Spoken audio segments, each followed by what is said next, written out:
ജീവിതത്തിൽ ആദ്യമായാണ് ഒരു ആശുപത്രി കണ്ടിട്ട് അഡ്മിറ്റ് ആകാൻ തോന്നിയത്.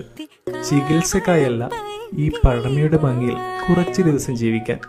കുഞ്ഞാറ്റ പെണ്ണിനടുക്കാൻ കുടമുള്ള കോഴിയുമായി കൂകിയും കുറുകിയും